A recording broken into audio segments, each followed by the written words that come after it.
I'd rather be, 'cause you're my endless summer. You are watching Where You Live, and this episode, we're hanging out in Sooke.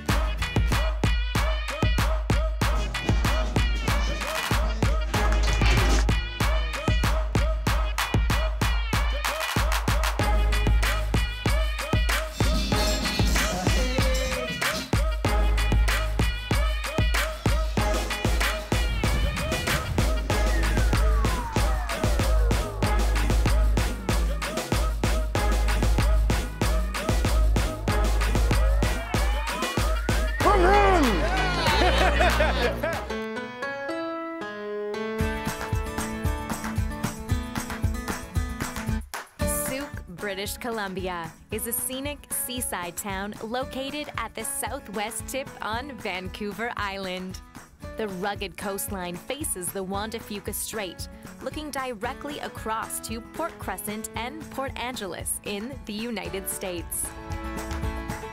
Known for its quaint and charming appeal, Sooke draws visitors from the island and abroad to take in the lush rainforest, sandy beaches, thriving arts community, and friendly folks lucky enough to call this place home. They don't drink wine. Known as a diamond in the rough, Sooke's unassuming beauty is so dynamic that you can go from boating on the ocean to hanging at the potholes, then catching local music and stopping in to have a fantastic home-cooked meal, all within minutes of each other.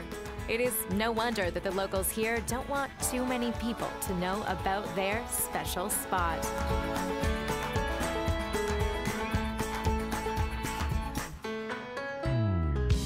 As part of the Pacific Marine Circle route, it is a popular destination from Victoria or Port Renfrew or even the Cowichan area.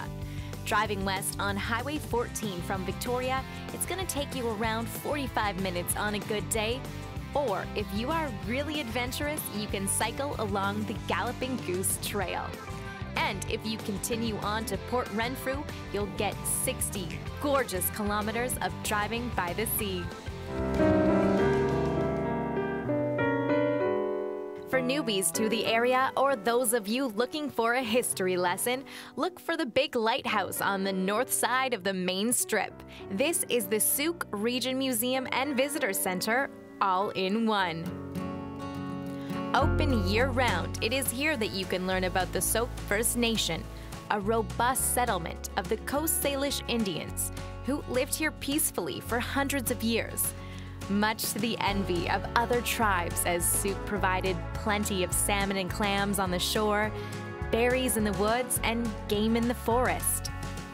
But their peace was disrupted when Spanish explorer Manuel Quimper claimed to have discovered the land when he arrived in 1790. The museum has original artifacts dating back centuries. Just check out these beautiful hand-woven baskets, much like the ones we see used today.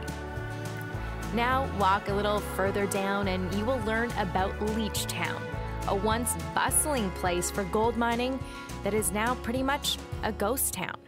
And of course, the good old 19th century pioneer days. The logging industry, which includes the mighty Douglas fir, rich red cedar, strong Sitka spruce, and the multi-use hemlock. Walk around the corner and check out this cool handmade model of Bear Creek Bridge. And look above. These lifelike animals can be found within the rugged Sooke terrain. And if you head upstairs, you will see just how much current and past residents love to fish in this seaside town. Now that we have taken in some of the rich history that Sooke has to offer, we are going to lighten things up and head down to a well-loved spot known as the Kemp Lake Music Store.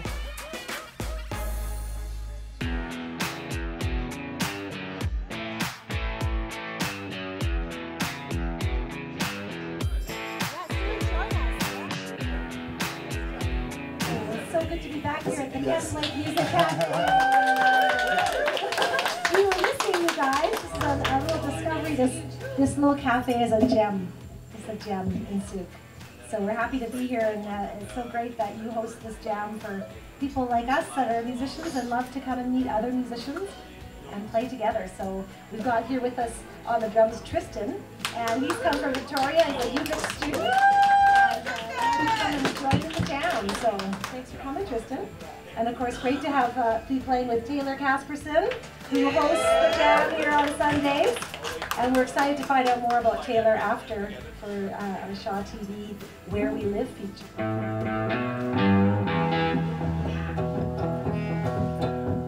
I hear the train coming, it's rolling around the bend, and I see the sunshine, since I don't know where. I'm stuck in some prison, time is dragging on. Yes, ladies and gentlemen, welcome, beautiful Sooke Music Store. Wow, what's happening here, my sweetheart? Oh my gosh, it's a great jam, and Taylor Casperson is not only a young, born and raised Sooke musician, but he's been hosting this jam for 5 years, and he's only 20 years old.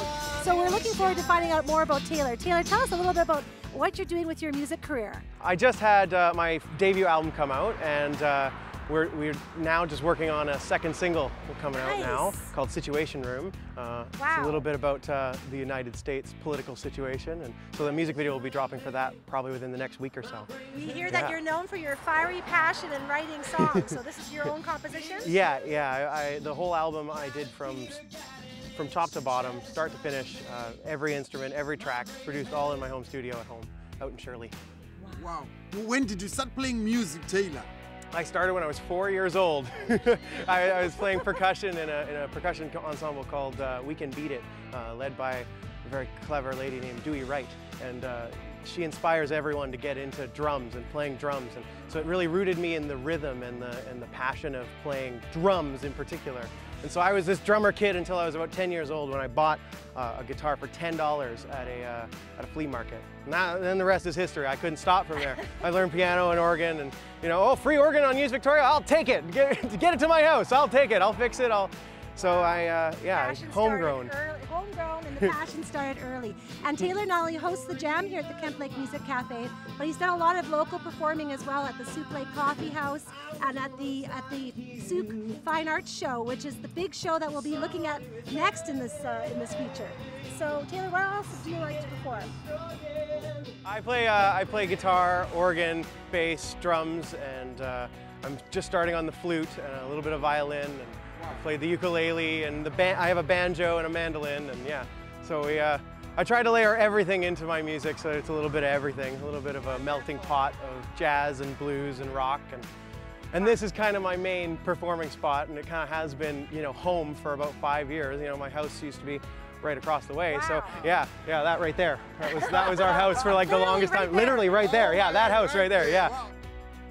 Well, the reason that we found this lovely shop was because we were traveling through Sooke and looking at some property out here, and we stopped in here and we were mesmerized by all the albums and the old albums, and we found Linda Ronstadt's Blue Bayou, which was, 6 months straight on repeat. We listened to that song and we were like, wow! So we talked to Merle quite a bit and got really excited about it. He said, well, I'll tell you, it was $5. I'm like, $5? Like, all right. So we gave him, he said, no, I'm not going to sell it to you. I'm going to give it to you. And then you can come back one time on a Sunday and play some music. So we said, deal.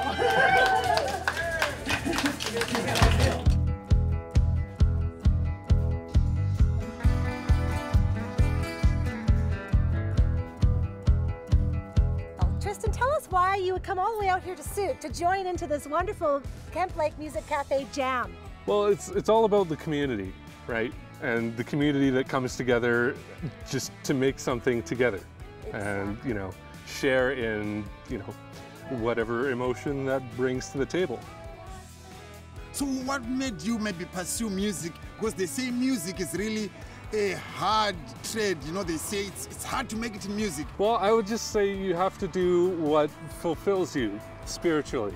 And I feel that, the creation of music, it lets me, actually feel like I've done something meaningful, really. Yeah. Like it's the same way a mechanic would feel if they, like built a car from scratch.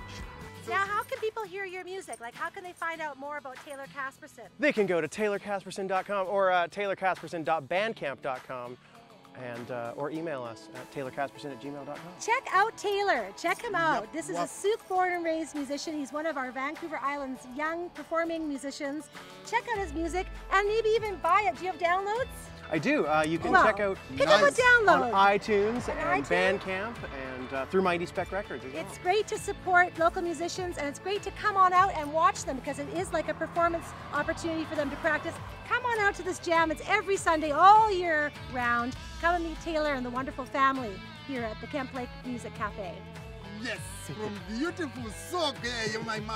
Thank you very much for watching. Check it out. My. Thanks, Taylor. See you guys later. Thank you so much. Yes, Taylor. Wow, great to see you. Wow, sweet. Thanks for coming today, Tristan. Oh, no worries. That's what it's all about. Wow, yeah. Thank you.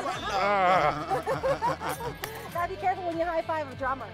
Yeah, I'll knock you over. There we go. Yeah. All right.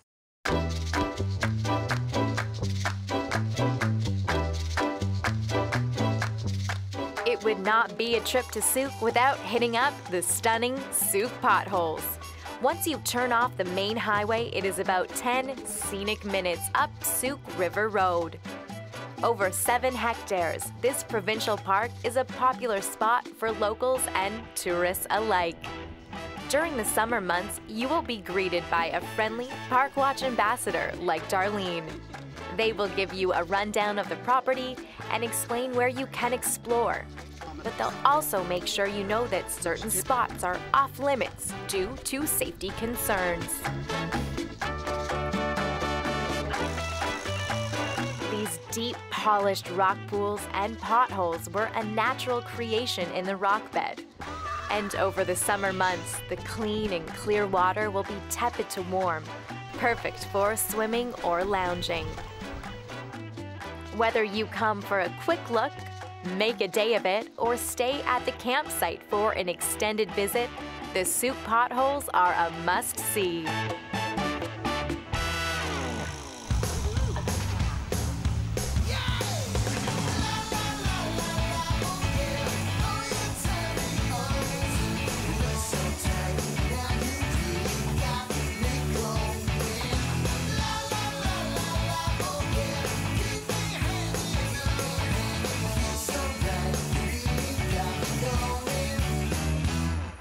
Talented artists in beautiful Sooke. Oh my, it's such a sight to behold. We are here at the Sooke Fine Arts Show where you are going to see hundreds, literally 375 over Vancouver Island artists that have gathered together for one of the biggest events that happens, well, I believe it's the 31st anniversary. Is that right, correct. Geraldine? It's our 31st show, and we're very proud to have this in the community because it's an effort of everyone involved. We have over 300 volunteers and our local sponsors, and we're just thrilled. We're very proud.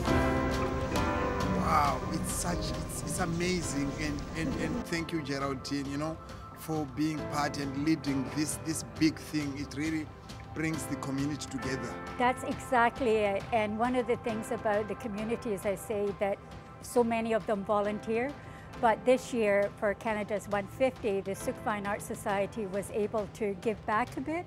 And we had what we call our legacy project. And so as you enter Sea Park to come into the gallery, you'll see a beautiful steel carving by Chris Paul that we have donated to the community as our thank you. Well, that's amazing. And I went to school with Chris Paul, and his artwork is absolutely beautiful. It's stunning. It really is. And we're very proud to be able to give back to the community. It's now letting us celebrate our 31st. Wow, I think, yeah, we should say that you are leading in that discipline, giving back to the volunteers, and 300 volunteers, wow. And the local businesses who support us year in and year out, like we really are fortunate. It's a family. Wow, this is the gem of Sooke and the fine arts. So come by. Well, thank you very much, Geraldine, and for inviting us to this wonderful show. And all the best with the plannings for next year as well. Well, thank you. We always like to give a high five, so thank you Oh, so way much. to go. Thank you. Oh, thank you, Geraldine. All right, check it out. Thanks so Yes, much. peace.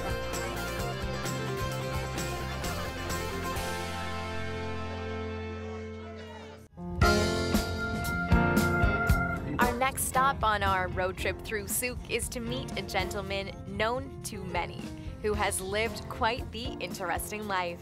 Ralph, so good to meet you. Hello. Ralph Hall, who has many nicknames as you'll learn, bought this property on Horn Road 29 years ago, and now it is known as Harborside Co-Housing. I love it. And how many people do you have living here? There's 31 units, about 40-some people. Nice. Yeah. Okay, well, I want to see inside.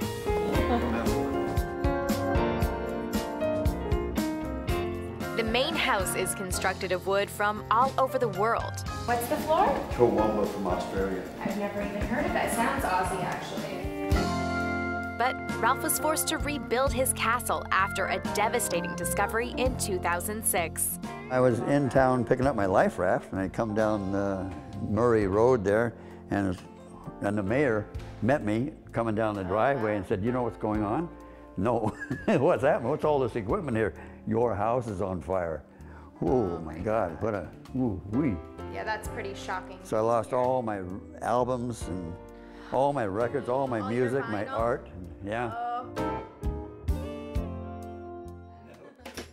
A lover of good food, fine, although homemade wine. This is delicious. Music and art, this common space at Harborside has pieces of the former voice of LA. Everywhere you look. As a disc jockey, and I worked with Wolfman Jack and on the Mexican stations. I called myself the Naz. That was your name? Yeah. I liked how you even said I that. didn't use my name when I was just the Naz. But I used to be the PJ DJ, working all night radio stations. So you were also known as the PJ DJ? Yep.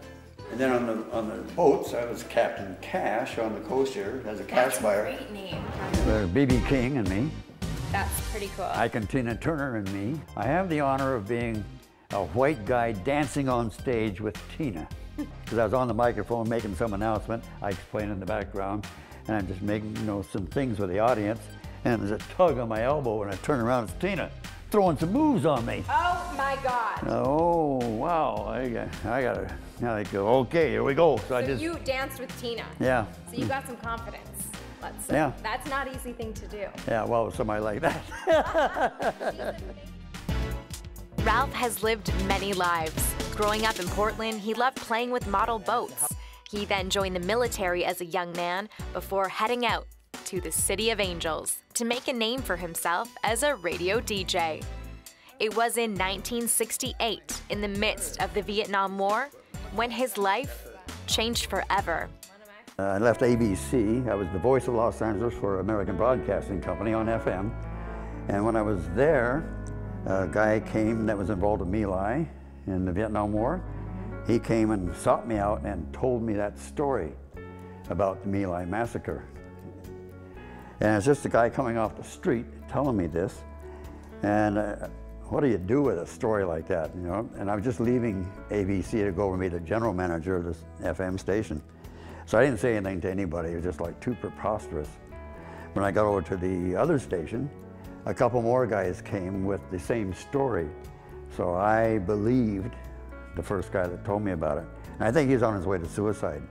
Heavy duty, those people involved in that massacre. I can't imagine. They wake up and realize, what the hell have I done? And then they couldn't live with themselves. So I met one of those guys. So I told the news department, I know words to use where you don't get sued for them. So one of them is, we're getting reports out of Vietnam that this happened. There's ways to avoid legal liability. And so, boy, shit hit the fan. Yeah, right away. And it ended my career, and I just started there, just got there.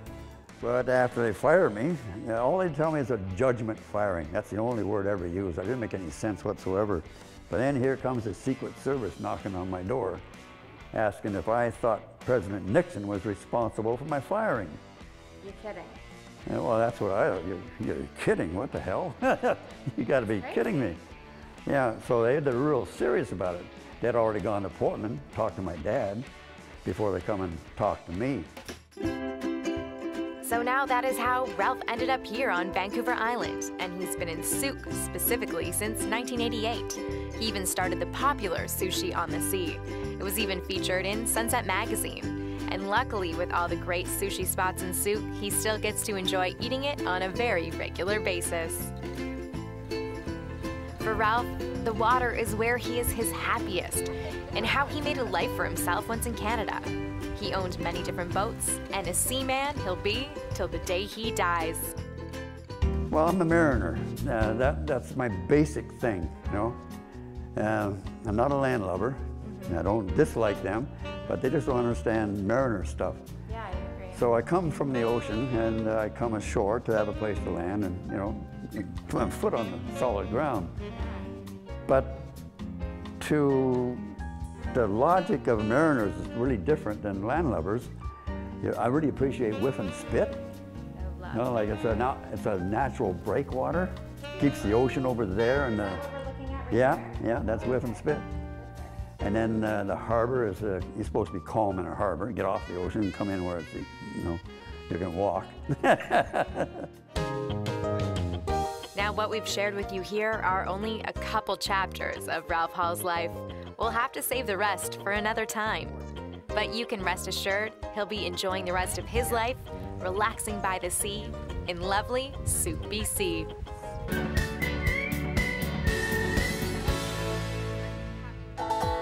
Now, last but certainly not least, we are taking a trip over to Leechtown to see what hidden treasures may still exist in this ghost town.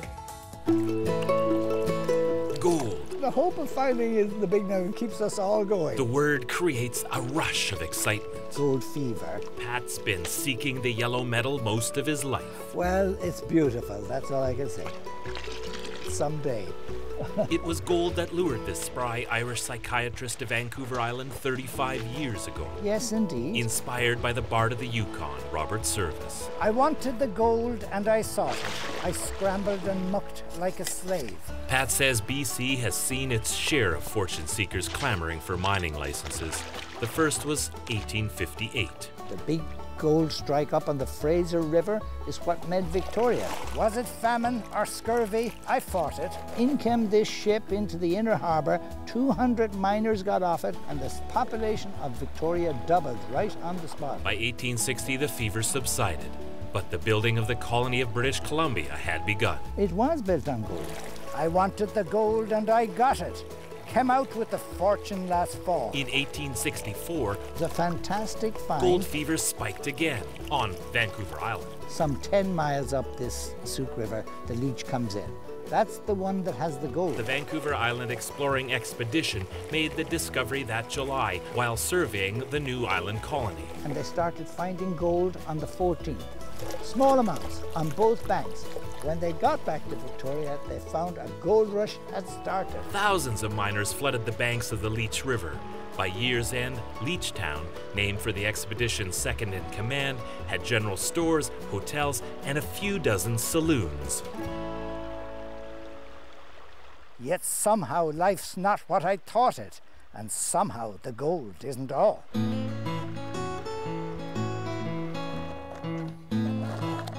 This rush quickly lost its glitter too. There's the small percentage that are lucky. Most miners had little to show for it. They ruin their lives, they spend all their fortune. But 150 years later, pans are still swishing around the Sooke and Leech rivers. There's gold and it's haunting, and it's luring me on as of old. I'd see a gold nugget. The Leech River is heavily claimed. 2 of them. Pat says placer miners hold about 100 claims on Vancouver Island. 3. You find that a number of times, you have to come back and get more.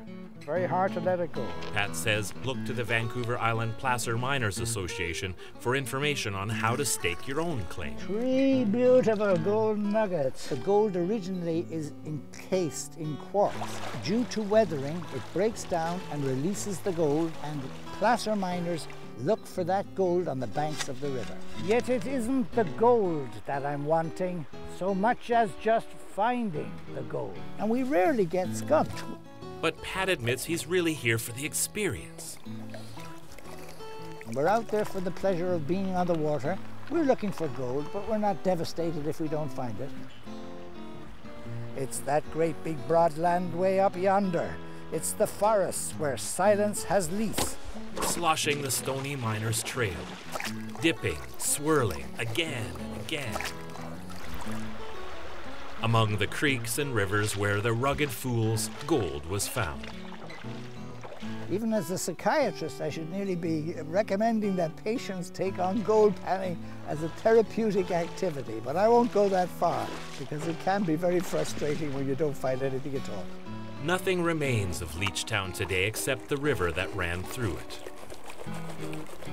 And Pat, he's living his boyhood dream, doing what he loves, searching for gold, walking in the sodden footprints of history. It's the beauty that thrills me with wonder. It's the stillness that fills me with peace. Mining the banks, panning for nuggets of nostalgia.